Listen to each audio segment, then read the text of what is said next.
Oke, hari ini SD Himi Full Day memperingati Isra Mi'raj dan Hari Gizi Nasional. Ada yang tahu Isra Mi'raj terjadi pada tanggal berapa Hijriah?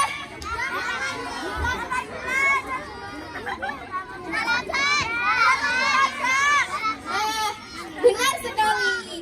Kalau Hari Gizi Nasional, ada yang tahu nggak nih? Nah, benar sekali.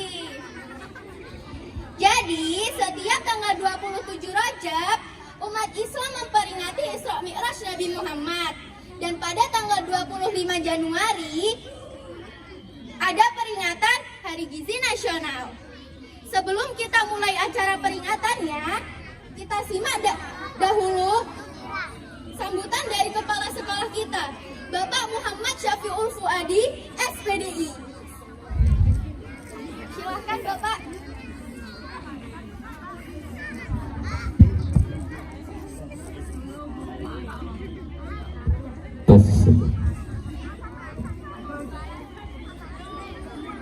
Assalamualaikum warahmatullahi wabarakatuh.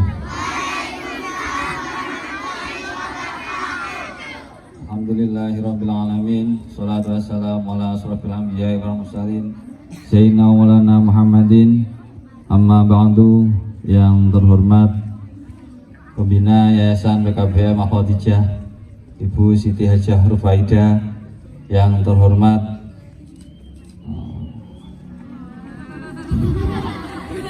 Direktur SD Himi Full Day Bapak Haji Tohari, yang terhormat segenap tamu undangan dari Puskesmas Lojejer, yang terhormat teman-teman semuanya, yang kami banggakan anak-anakku kelas 1 sampai kelas 6. Alhamdulillahirrahmanirrahim, hari ini kita bisa memperingati, bisa menghadiri, bisa melaksanakan acara dalam keadaan sehat walafiat. Shalawat dan salam semoga tetap tercurah limpahkan kepada baginda Nabi Muhammad SAW. Saya ucapkan selamat datang bagi Puskesmas Lojejer. Terima kasih luar biasa buat kami, karena ini juga kita masih belajar untuk setiap tahun agenda yang berkaitan dengan kesehatan. Kami yang jelas akan membutuhkan jenengan dengan berbagai momen. Teruntuk kali ini memang hari gizi, makanya kami dan teman-teman sepakat kita untuk bekerja sama dengan Puskesmas Lojejer, dan juga nantinya anak-anak ini agar tahu bahwa gizi yang benar seperti apa. Kalau di survei memang saya tanya anak-anak semuanya ini makanannya luar biasa, hari ini kacau luar biasa. Coba saya tanya anak-anak semuanya, yang tadi pagi tidak sarapan angkat tangan. Nah, ini kan tidak bagus ini. Nah, yang senengannya mami instan siapa angkat tangan? Makanannya sebelah angkat tangan. Nah, ini makanya ini nanti kita harus tahu bahwa makanan yang bisa dikonsumsi untuk kita, yang nanti kita ke depan biar tambah sehat, makanan yang seperti apa? Ada yang tidak suka susu? Ada yang tidak suka susu? Ada yang tidak suka susu? Ini kacau. Nah, makanya itu anak-anakku, jadi nanti kelas 1 sampai kelas 6 tolong disimak dengan baik mana makanan yang harus kita konsumsi dan mana makanan yang harus kita jauhi. Itu kiranya. Terima kasih teman-teman semuanya, teman-teman guru yang sudah mendukung acara ini. Saya akhiri. Assalamualaikum warahmatullahi wabarakatuh.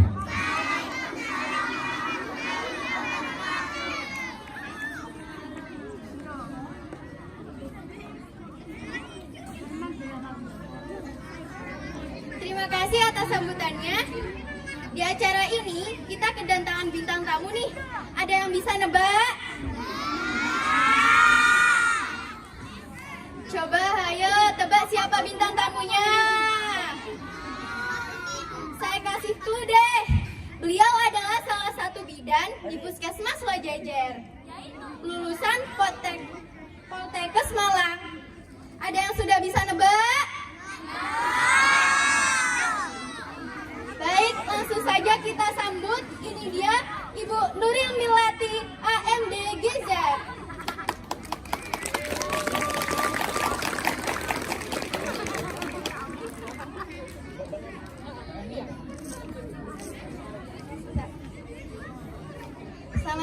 Bu, silakan duduk.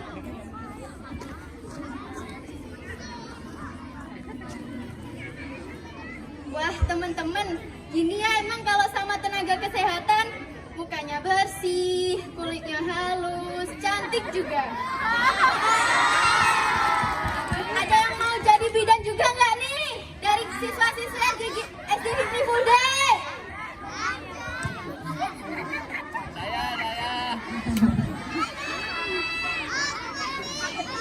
Bu, biasa dipanggil siapa ya? Ya, bisa dipanggil Ibu Nuril, bisa dipanggil Bu Mila. Ya, silahkan saja. Jadi biasanya di puskesmas dipanggilnya Mila.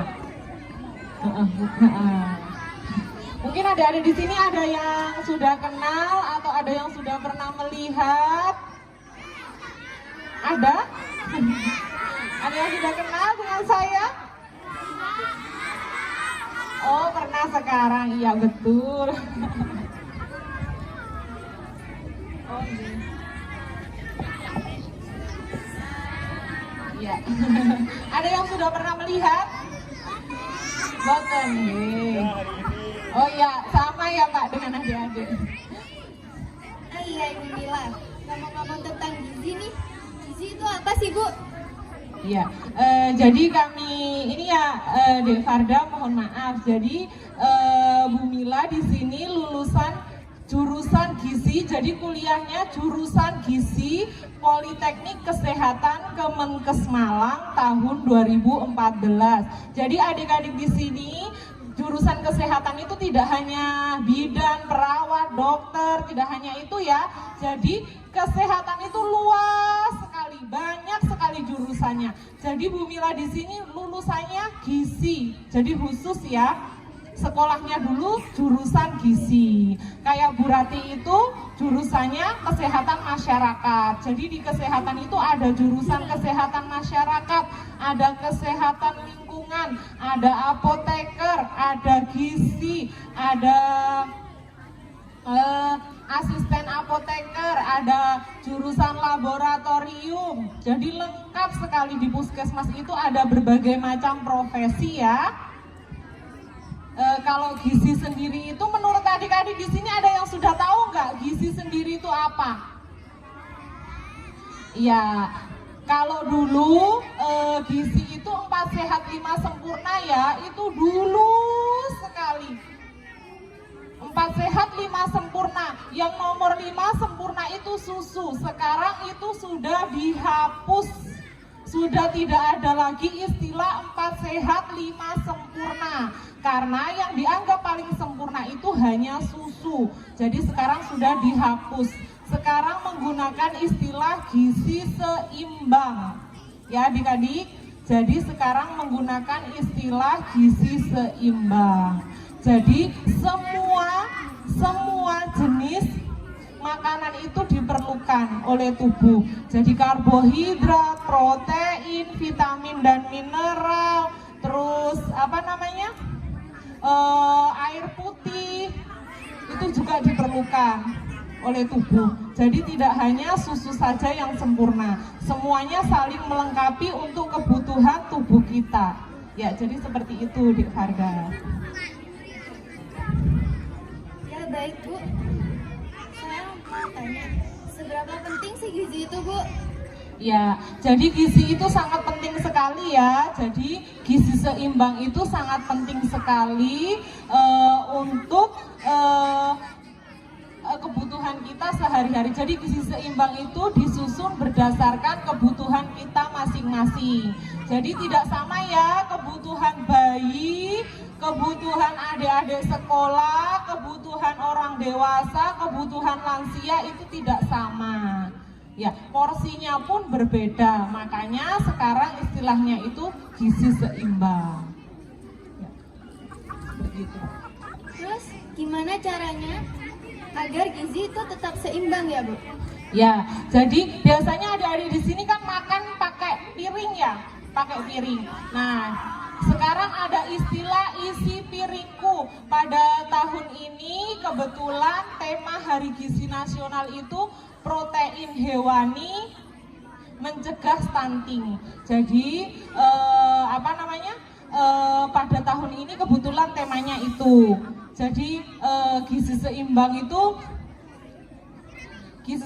itu terdiri dari setengah piring dari 2/3 makanan pokok. Jadi karbohidrat itu ya makanan pokok kita, biasanya di sini nasi, itu terdiri dari 2/3 piring. Jadi biasanya adik-adik dalam satu piring itu 2/3-nya itu harus berisi karbohidrat. Ya, sumber karbohidrat, boleh roti, boleh kentang, boleh jagung, boleh nasi, boleh apa aja sumber karbohidrat boleh. Itu 2/3-nya itu terdiri dari karbohidrat. Setelah itu sepertiganya lauk pauk. Jadi sumber protein hewani, sumber protein nabati ya masuk ke dalam lauk pauk.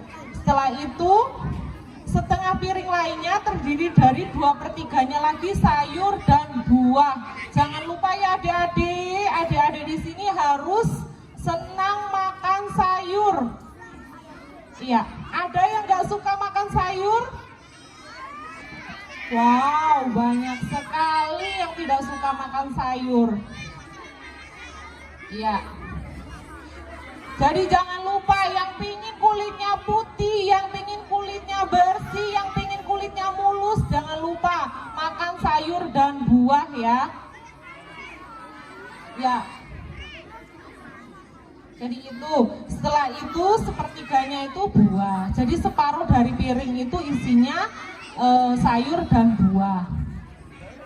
Ya, seperti itu Dek Farda.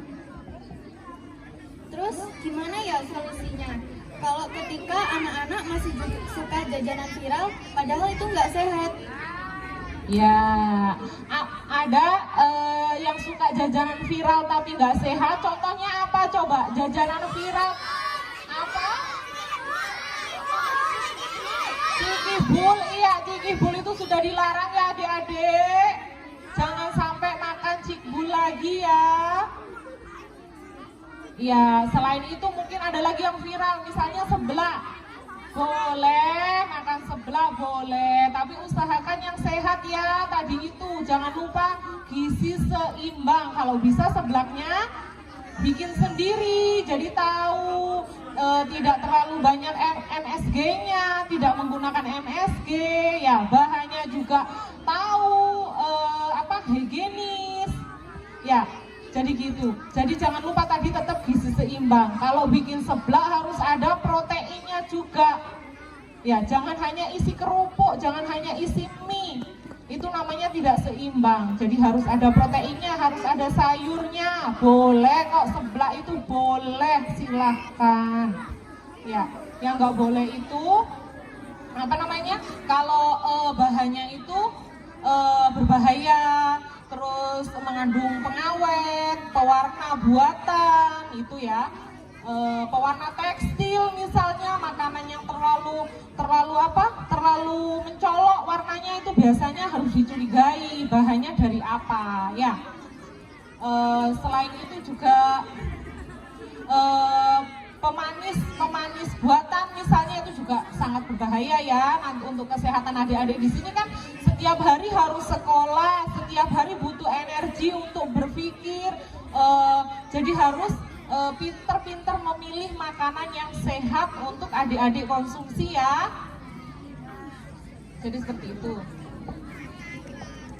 Gizi apa sih Bu yang paling penting buat anak-anak? Ya, tadi itu semua gizi, semua sumber zat gizi itu penting untuk adik-adik semua di sini.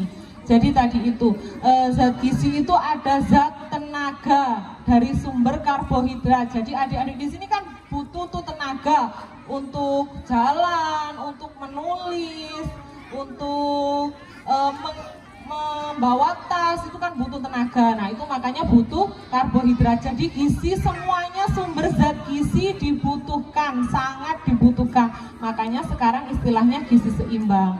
Setelah itu juga butuh zat pembangun. Zat pembangun itu sumbernya apa? Sumbernya dari protein. Boleh protein hewani, boleh protein nabati. Itu sumber zat pembangun. Jadi zat pembangun itu Misalnya adik-adik di sini ada yang luka, itu harus banyak mengonsumsi protein. Misalnya adik-adik di sini ada yang jatuh, itu harus banyak mengonsumsi protein. Ada yang sunat misalnya, sunat itu kan luka ya.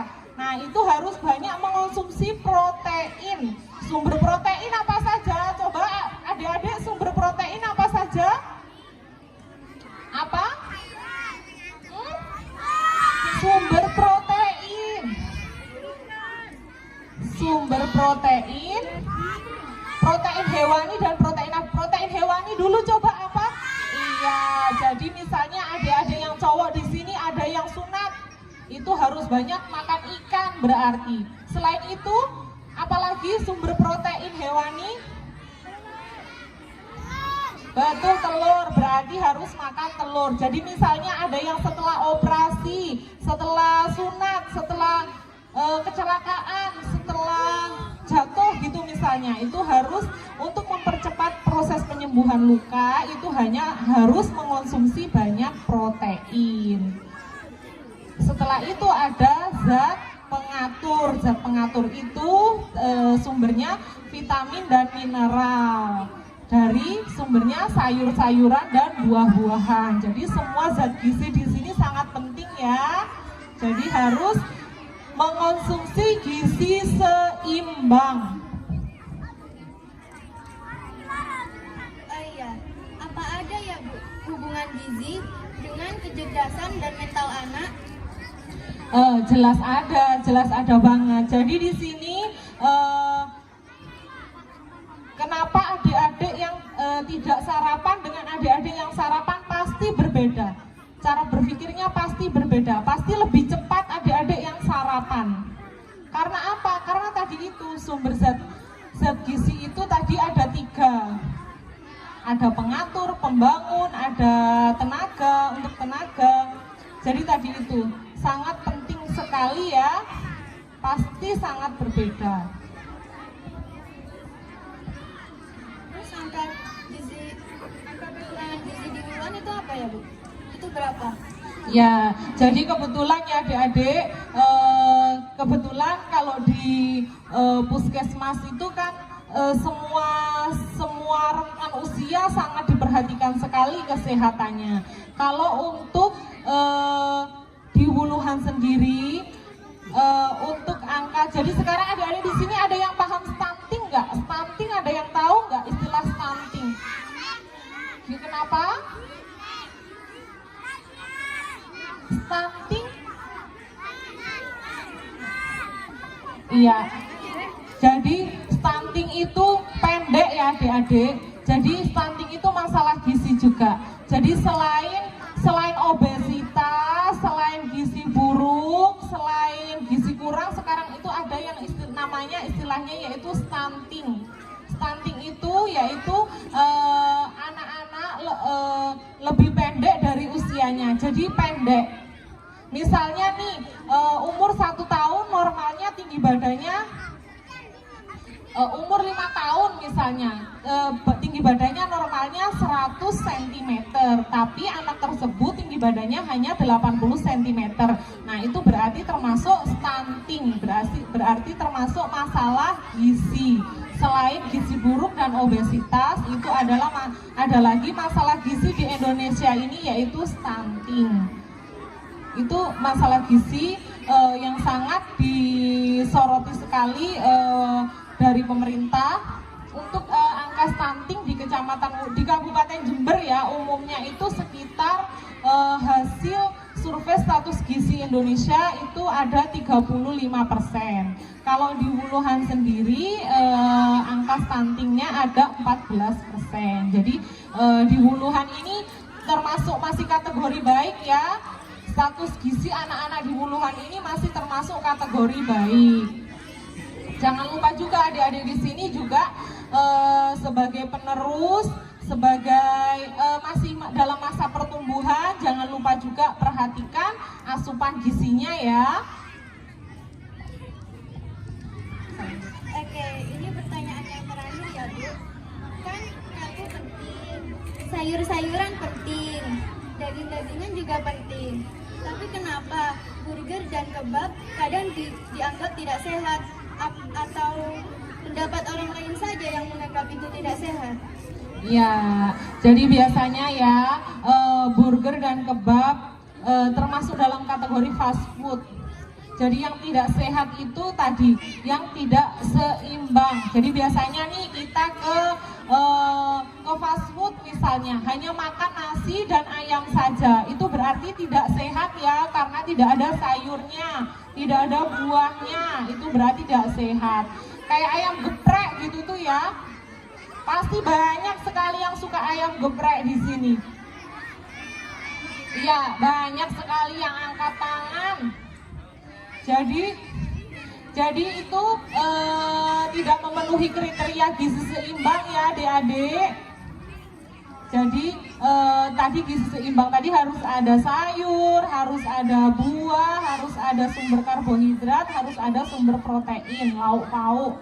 Itu ya harus memenuhi gizi seimbang. Kalau burger dan kebab boleh, asalkan ditambahkan sayur, ditambahkan daging, ditambahkan jangan hanya roti ban itu saja dan daging, atau roti ban itu dan daging burger misalnya. Itu tidak sehat ya, tidak memenuhi kriteria gizi seimbang. Jadi jangan lupa, biasanya yang bikin tidak sehat itu biasanya adik-adik di sini nih nggak suka misalnya ditambahkan di dalam burgernya ditambahkan selada, ditambahkan tomat, itu biasanya adik-adik nggak suka. Makanya itu termasuk dalam kategori tidak sehat. Itu bukan tidak sehat ya, tapi tidak memenuhi kriteria gizi seimbang. Jadi seperti itu. Wah, jadi banyak sekali yang baru kita tahu ya teman-teman tentang gizi dan kesehatan. Dari penjelasan-penjelasan Bu Bidan ini, adakah yang mau bertanya? Baik, silahkan sebutkan nama dan kelasnya ya.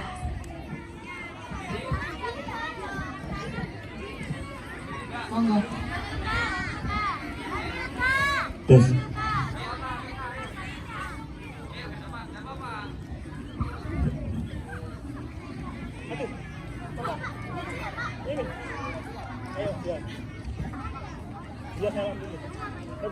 Berdiri aja. Assalamualaikum warahmatullahi wabarakatuh. Waalaikumsalam warahmatullahi Saya mau wabarakatuh. tanya, kan Bu Aini sama Bu Siska kan porsinya sama, terusnya makanannya juga sama, kenapa berat badannya beda? Gimana coba diulangi? Kan Bu Aini sama Bu Siska porsinya sama, habis itu makanannya juga sama, kenapa kok bisa berat badannya beda? Iya. Terima kasih, pertanyaannya sungguh wow sekali. Iya, jadi kenapa kok berat badannya berbeda? Misalnya kita makannya sudah sama porsinya, tapi kenapa kok makannya sudah beda, berat badannya sudah beda?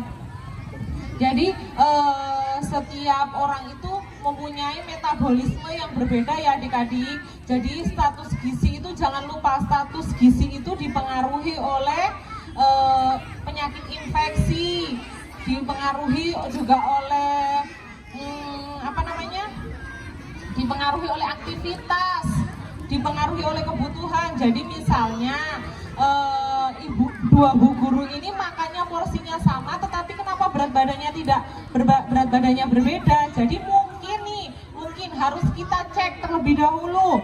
Mungkin dua bu guru ini ada riwayat penyakit nggak?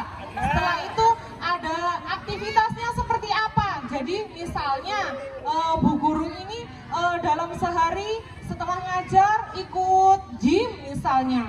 Setelah itu di rumah masih ngepel, masih cuci baju, masih nyapu-nyapu, masih banyak sekali aktivitasnya. Itu juga sangat mempengaruhi. Jadi bu guru yang satunya aktivitasnya berbeda, itu juga mempengaruhi berat badan. Jadi seperti itu ya, Dek. Sudah jelas, Dek? Sudah jelas? Ya. Adakah yang mau bertanya lagi? Masa tidak ada yang mau bertanya?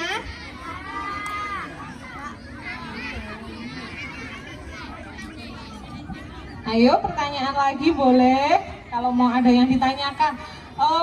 Selain dari gizi juga boleh kok, silahkan. Nanti kalau memang kami tidak bisa menjawab, ada kesulitan, nanti akan kami buat PR. Nanti akan kami sampaikan kepada bu gurunya jawabannya. Boleh, silahkan. Ayo.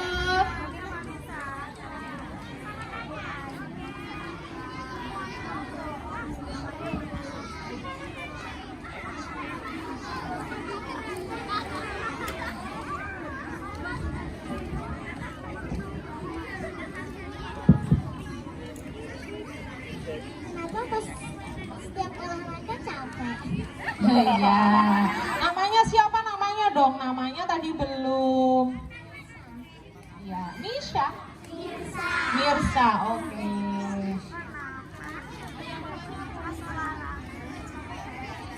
Ya, jadi pertanyaannya ini ya, masuk akal sekali. Jadi kenapa setiap selesai olahraga itu capek? Ya, jadi semua kegiatan aktivitas fisik itu menyebabkan capek memang. Semua kegiatan aktivitas fisik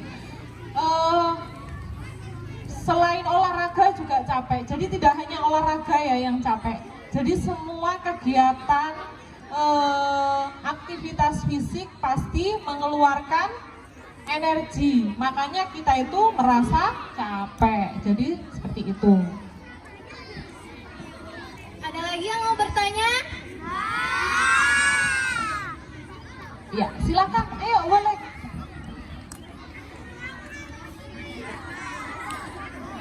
Ada lagi?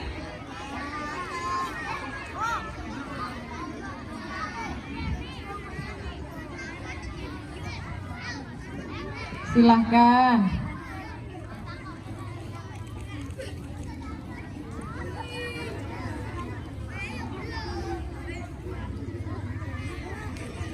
Sepertinya sudah cukup ya sesi tanya jawabnya. Saya ucapkan terima kasih kepada seluruh penanya. Oh iya, yang terakhir nih Bu, apa pesan Ibu untuk anak-anak pelajar seperti kami? Ya, jadi untuk adik-adik pelajar, yang pertama, jangan lupa sarapan. Ya, itu pesan yang pertama. Itu simple tapi sangat berpengaruh sekali ya. Sarapan, terutama ya. Itu simple tapi sangat berpengaruh. Nanti sehari itu mempengaruhi sekali dengan aktivitas adik-adik di sini. Yang kedua, tadi terapkan gizi seimbang. Jadi nanti dilihat ya porsi isi piringnya masing-masing. Nanti dilihat ya sudah seimbang belum. Yang ketiga, jangan lupa lakukan aktivitas fisik. Jadi tapi adik-adik di sini sudah rutin ya olahraga. Ya, kalau di full day aktivitas fisiknya bagus sekali. Terus setelah itu jangan lupa juga sebelum makan, setelah makan cuci tangan menggunakan sabun dan air mengalir. Jadi kebersihannya ya, hygiene dan sanitasinya juga harus dijaga. Supaya apa? Supaya makanan yang kita makan terserap dengan sempurna oleh tubuh. Ya, seperti itu ya adik-adik. Selain itu juga kebersihan tubuhnya juga harus dijaga. Misalnya memotong kuku secara rutin, terus keramas, gosok gigi, membersihkan telinga, itu juga harus rutin ya. Seperti itu ya. Jadi kebersihan tubuh juga harus dijaga. Oke, kayaknya cahaya matahari udah mulai meredup ya Bu. Gak kerasa udah berapa menit ngobrol bareng Bu Bidan yang cantik ini. Saya ucapkan terima kasih kepada Bu Mila telah bersedia hadir di sini, memberikan banyak ilmu kepada kami, siswa-siswi SD HIMI Full Day. Semoga ilmu yang diajarkan dapat menjadi amal jariah ya Bu. Amin. seluruh tenaga kesehatan yang ada di Puskesmas Legender ini. Oke semuanya, setelah ini kita saksikan persembahan dari kakak kelas kita, sahabat Milka Hamada Lazuardi, yang akan membacakan sebuah puisi. Penasaran? Yuk kita saksikan bersama. Saya, Ramadhania Fardatul Faizah, pamit undur diri. Wassalamualaikum warahmatullahi wabarakatuh.